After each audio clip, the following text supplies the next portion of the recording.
Hi guys, I just wanted to do a really quick shout out video to my lovely Sam, Witch on the Rocks.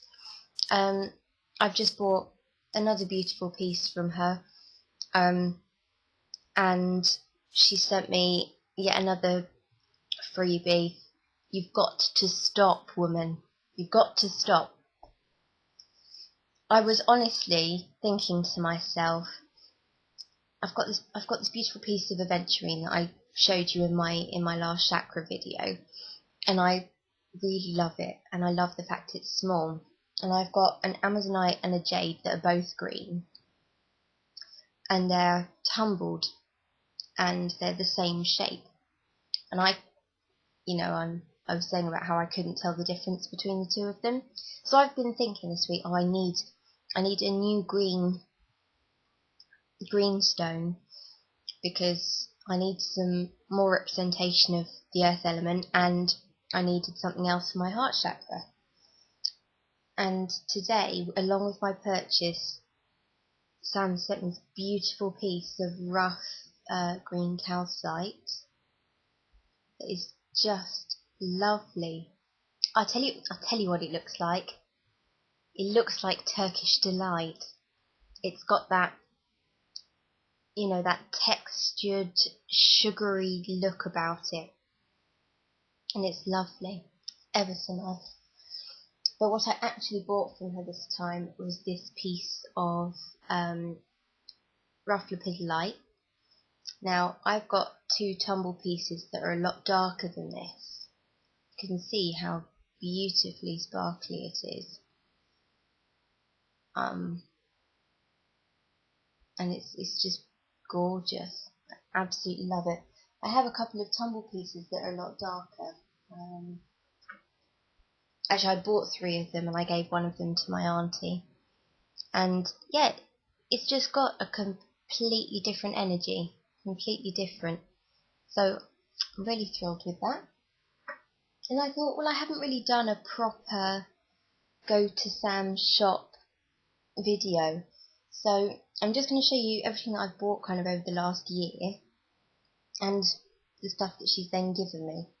Obviously, some of the things I've bought, I bought more than one, so I have given a couple away as presents, and I have got some in random handbags that I couldn't put my hands on straight away.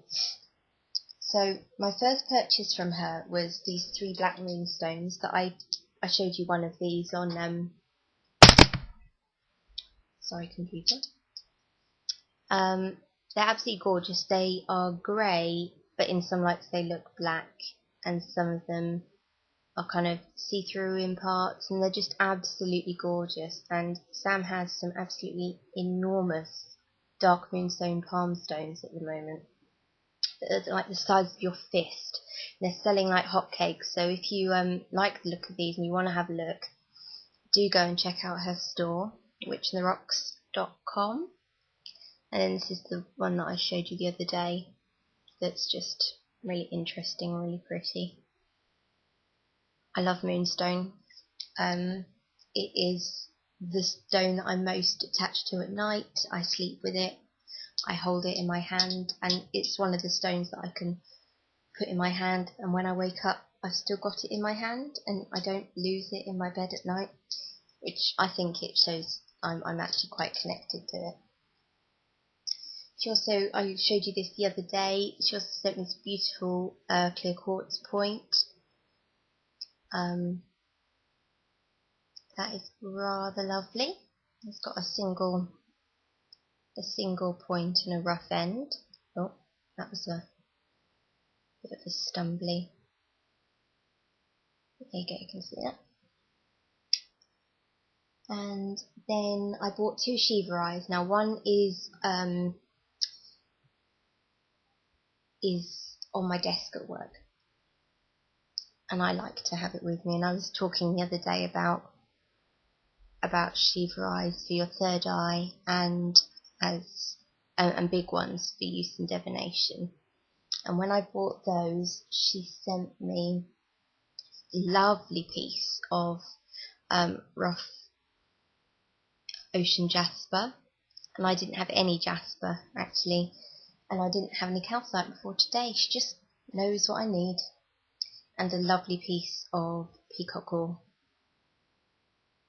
Now I know my camera isn't doing these justice, but actually that one does look really beautiful and sparkly.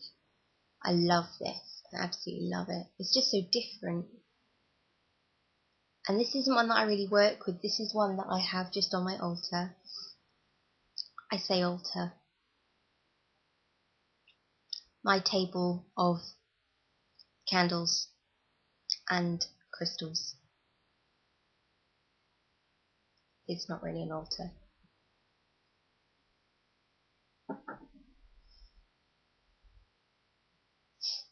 And when I bought the moonstone, I got these lovely rough pieces of moonstone. Now they're lovely because in some lights they look orange, and some lights they look like kind of browny black grey. They're just really cool. I love them. Now I have a rough piece in one of my handbags. The one it's a dress handbag that I only take out with me at night, and it just, I don't know, it reassures me. It reassures me. And I've also got this lovely piece. Now, she didn't tell me what this is. Now, I'm pretty sure that this is sunstone. And please comment and correct if I'm wrong, but I have been using it as my goddess symbol for a bit. This for goddess, and my big piece of hematite for my god representation on my table. I'm pretty sure it's sandstone, because I also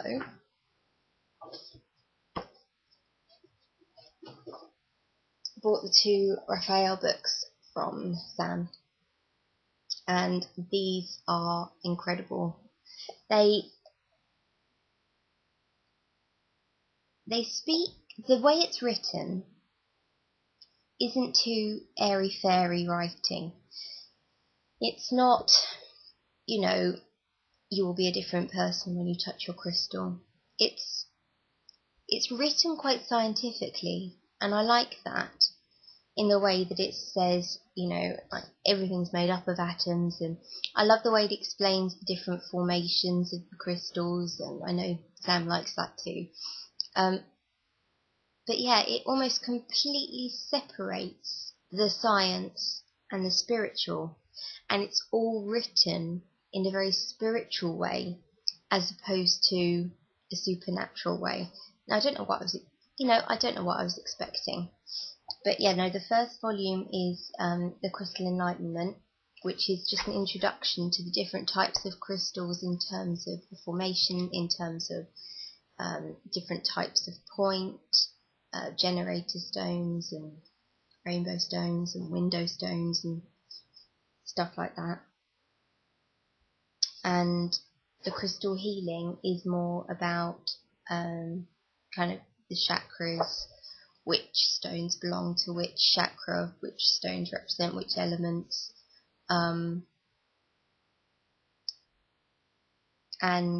this book has a lot on visualization and meditation techniques. So regardless of how you feel about crystals, I feel that I've learned a lot about my chronic pain management from reading this book, as opposed to any of the things that I've read about meditation and healing. That's not what I meant. Meditation and visualization from the medical side, if you like.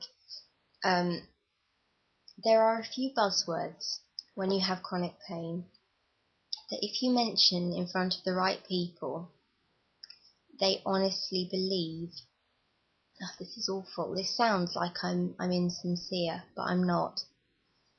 When you go and see a pain specialist, if you tell him you've got a counsellor, he takes your pain more seriously, because he can see that you are taking measures to deal with the emotional side, so he assumes that your pain is not emotional.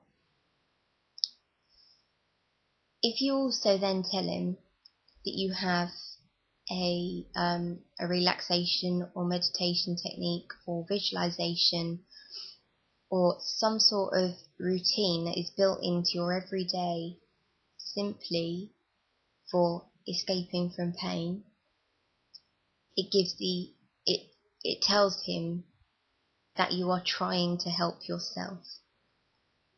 I remember the first time I went to see the psychiatrist at the pain clinic in Norwich, and she gave me my visualization that I was talking about the other day about the black and the white rose.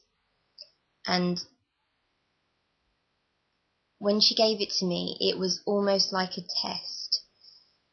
She wanted to see how I responded when I was given a suggestion that wasn't just drugs or physio. The harder you work, and the better the way you express yourself, the more seriously people take you. And I can't begin to tell you the importance of making sure people understand what you're saying. Now, I've just got something else to tell you. I took this to my doctor's appointment yesterday, and I also had a big chat with my mum yesterday, which was rather nice. I took her this. Now I know that my camera is in reverse, but I'm sure you can see that it's a pain scale. Now I got this off the internet. It's called, site's called My Boyfriend Doesn't Have Ebola or something like that. But if you type in boyfriend Ebola pain scale, it'll come up on Google. Now, I love this. This is more of a chronic pain scale than an acute pain scale, because it goes up to 12, and the no pain isn't a big smiley face. Now, I don't know whether this is because I'm being a bit negative at the moment or what, but this is supposed to be normal. You're supposed to be able to have a day where you're in a bad mood, but you're not in agony. And you're not in pain, but you just don't feel great. That's what this is all about. Now, I explained in words of one syllable to my doctor yesterday that I don't think my pain levels have dropped below a 4, and at some point during each day my pain levels will reach a 7 on a normal day. If it's a bad day, I will get to an 8 at some point. But my last 2 months or whatever, my pain's been somewhere between a 4 and a 7 all the time. And now if a normal doctor asks you, where's your pain on the pain scale, and you said a 6 or a 7, people don't understand that this is all the time. People think, oh, well, at least it's not an 8, 9 or a 10.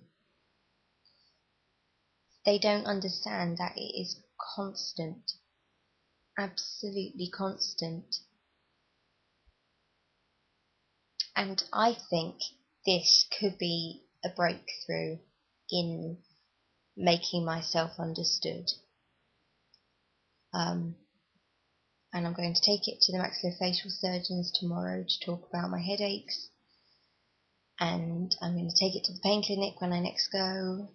And if I can spell it out in words of one syllable, maybe something will change. But my GP seemed to get it. And my mum seemed to get it. I'll hold on to it for as long as it lasts.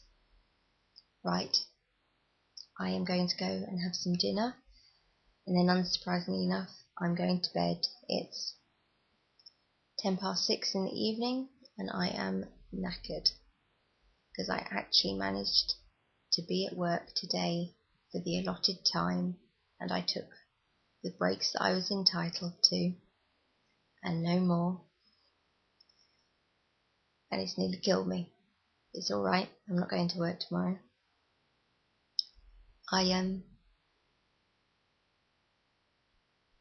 I hope this will all be worth it. I'll speak to you soon.